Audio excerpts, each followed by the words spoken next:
আজ খুব ঠান্ডা পড়েছে, তাই বাড়িতে সবজি খিচুড়ি বানানো হচ্ছে। তাই সবজি খিচুড়ি কীভাবে বানাচ্ছি সেটাই আজকে তোমাদের সাথে শেয়ার করব। ফার্স্টে এখানে তেলের মধ্যে আমরা ফুলকপি, আলু এগুলোকে ভেজে নিচ্ছি। আর এখানে রয়েছে বাঁধাকপি, মূলো, আর এখানে রয়েছে মুগ ডাল।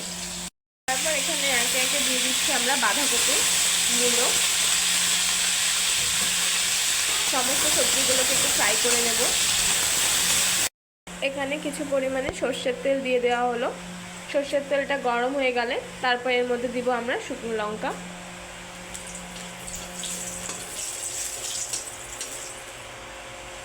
তারপর জিরা সম্বাস দিলাম, তেজপাতা, এবার এটা একটা আদা,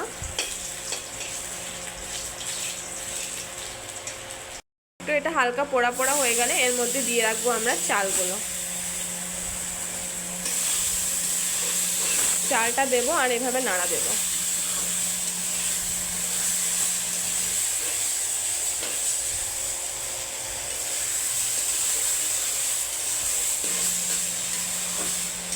এবার আমরা নাড়িয়ে নিলাম। কিছুটা লঙ্কা পেস্ট করে রেখেছিলাম, সেই পেস্ট করা লঙ্কাটা এখন দিয়ে দিব, আদা আর লঙ্কা।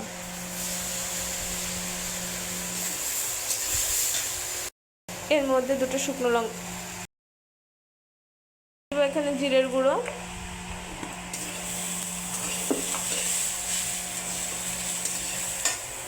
তারপর এখানে দিয়ে দিচ্ছি আমরা লবণ স্বাদ মতন। মুগ ডালটা ভেজে রেখেছিলাম, এখন মুগ ডালটা দিয়ে দিচ্ছি। এখানে কাজু বাদাম দিয়ে দিলাম। আমরা ভেজে রাখা সবজিগুলোকে দিয়ে দিচ্ছি। আমরা এখানে দিয়ে দিচ্ছি শুকনো লঙ্কার গুঁড়ো 1 স্পুন। ভাজা হয়ে গেছে, এখন এর মধ্যে আমরা জল দিয়ে দিচ্ছি। আমাদের তৈরি হয়ে গেছে খিচুড়ি। এবার এখানে দিয়ে দিচ্ছি আমরা ধনেপাতা কুচি।